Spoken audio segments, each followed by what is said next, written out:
these 18 years of span. Okay. The upcoming well, your Rahu Mahadasha has already begun, and it's ruling you from 2017, early Jan, and it's going to be with you till 2035. So it's very much already showing its results to you. So now, like I told you that Ashwini, in Ashwini there is this need and there is this desire of being in an authoritative position, in a commanding position, respect, honor.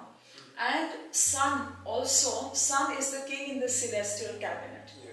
And Sun gets exalted in Aries at 10 degree. Which means that it gets exalted in Ashwini Nakshatra, because Ashwini is ruling from 0 to 13 degree 20 minutes. So what's Sun? Sun is about the ego. Sun is about your ties with the government. Sun is about your own self-esteem. And Sun is about your elders, the people who you look up to, your seniors in responsible positions, and of course, like I told you, the government. So some work related to the government, if you like to see, that's also Sun. And Sun also speaks about your vitality, your health. And Ashwini Nakshatra is very much about your youth, vitality, health, immunity. And this Nakshatra rules over Ayurveda. You know, when you speak about some herbs, you speak about medicinal benefits. So this nakshatra rules over that. So some professions, now whenever I'm speaking about the nakshatra, understand that these are cues for you to understand what could be your life's pattern. What kind of people you attract, or what directions are you attracted to. When we speak herbs, when we speak medicines, you put it in your mind that this is what is happening. And since Aries, Mars is the ruler, Mars is the ruler of Aries. Yes, the planet which rules Aries, and Ashwini is ruled by Ketu. So you get amalgamated results of Mars and Ketu. And Mars, we always see agricultural pursuits from Mars, and also the fruit-laden trees. We see it from Mars. So some profession, like people do organic farming, or people do some farming of medicine herbs. So this is the nakshatra which does it best. And since Aries is the #1 zodiac in the zodiac belt, see your Scorpio, so your first house begins with number 8. So #1 will fall in your 6th house. But Aries is usually the beginning of the zodiac, the #1 sign. You know, always the counting is from #1. Right? So what happens is that this is a sign, or rather Ashwini is the nakshatra which is extremely enterprising. When you're ingressing any new venture, or you're at the upstart, like startups are seen from Aries. But you know, doing the startup and reaching up to the alpha, or taking it to the what should I say, zenith, that's not Aries. Aries just and this Ashwini, it just wants to start something. And there is too much fun in, let me start this. After this, Ashwini wants to give it up. Like there are people who sell the startup forms. They start it up and then they sell it. So, you know, this enterprising nature and this courage which Ashwini gets from Mars is very prevalent in Ashwini. Right? And also buying and selling of vehicles. Because Mars is the natural 4th house signifactor along with Moon. So in Mars we see vehicles, you know, buying or selling of vehicles. Some people, maybe in Ashwini time period you got yourself a new vehicle. Or maybe you want to get yourself a very smoky vehicle. That is also showing here. And also Ashwini Kumaras, now we'll speak a little bit about the Ashwini Kumaras, because as it's prevalent, it's Ashwini Nakshatra, and Ashwini are the twins of Lord Surya. We'll discuss that also. So they are the heavenly doctors. In the Vedic mythology, they are the physicians to the god. And also whatever medical treatments you see or whatever surgeries you see, they are all reflective under Ashwini. We see plastic surgeons, we see surgeons, general surgeons, or particularly any beauty, like the plastic surgery is all beauty related. So the ones who are surgically doing things in a medical way is coming under Ashwini.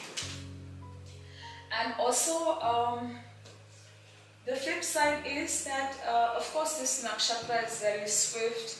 It's about movement, it's about swiftness, it's very enterprising, it's starting new ventures, it's got a lot of fierceness, power, but sometimes this fierceness could be difficult to control. Sometimes the nature becomes very fiery, sometimes the nature could get very caustic. So either my way or highway, this kind of reaction the Ashwini people could give. So you have to others. Okay. Or forget about others, to yourself. Reactions are always for yourself because they benefit you or harm you. It's not about people, it's about you and Ashwini. So their energies are being blessed upon you. And there's a very positive side and there's a flip side as well. So we must, while we're speaking about the flip side, not to discourage you, just to make you very aware so that you can have more control on the flip side, right? And also the diseases which you could, because see your Rahu is sitting in 6th house, house of disease. So some of the other time disease will touch upon you. And 6th house is also particularly some body part of yours, which we'll discuss later. So the diseases could be that they could be mental illnesses and anxiety, insomnia, headache, problems in the head region.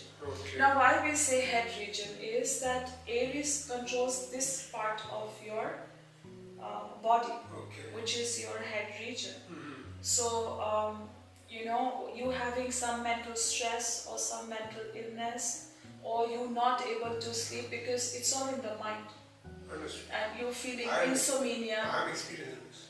Yeah, because you're being controlled by the cute Ashwini Kumaras. So they're giving you this as well. They're trying to tell you we're there with you. So suppose you're a male, if you're looking for a partner. So the nakshatras which are very viable or suitable with the Ashwini are Pushya and Ashlesha Nakshatra. These two nakshatras are particularly very compatible with Ashwini people. Yeah. So along with this, now I told you that the horse is the symbol here of Ashwini Kumaras, and the horse is very swift in the movement, and but the horse cannot run with lot of weight. This is one disadvantage. Or you can say advantage, like the bull can have lot of load and still it can perform its duty. You know, for agriculture, bull is used and enormous amount of weight it can empower, and it's got endurance. But you can't do the same with the horse. So generally, you know, to have this lean disposition, to be light on weight, it's trying to tell you to gallop on the horse, you need to be light on weight. So it's trying to suggest you, since this is house of disease, it's trying to tell you that to avoid the illnesses, just be light. And you already so light. Please don't be lighter. So, because for the gallop and for the swiftness, the horse needs to be absolutely light. Yeah? So this is just a suggestion for you. And this you said two nakshatras which are, you know, compatible with the Ashwini. Yeah, one is Pushya Pushya and one is Shravana. No, is it related to some particular zodiac sign, or is it... yeah, so... how do you find out who's got this? How? Well, you can come to me. I'll tell you. Yeah, it happens in certain zodiacs, huh? Like Pushya will happen in the zodiac of Cancer. Ashlesha also happens in the zodiac of Cancer. And you can consult your Astro. I'm going to tell you. So like you spoke about the business partnership. Yes. So for partnerships, whether it's your personal partnership with your girlfriend or your spouse, or it's a commercial partnership, so we see compatibility. Yes. So this way we're trying to say that your compatible nakshatras are these two nakshatras. Okay. These are your friend nakshatras. So the friend with whom I'm trying to start a business. Yeah, we have to. We have to study his. Absolutely. Because if you're going through a lovely time and he's going through a period of great losses and very remorseful and very sad time period, so he will have impact on you. Okay. You will have wonderful impact on him, but his negative impact will be shared by you. Okay. So we need somebody who's even more prosperous. Understood. So that you're prosperous and you become doubly prosperous. Okay. So we need to check the time period and we need to check the compatibility as well. Because business is for profit making. Yes. If you have to share somebody's pain, you can do it through charity, friendship. But for business, we need to generate income, money, profits. So, and like we said that the horse is fast, the horse is beautiful, and the horse is very easy, very efficient, very intelligent, very knowledgeable. This is the nakshatra of great knowledge. Okay. And also health. And the key traits are all of these which we discussed here. And now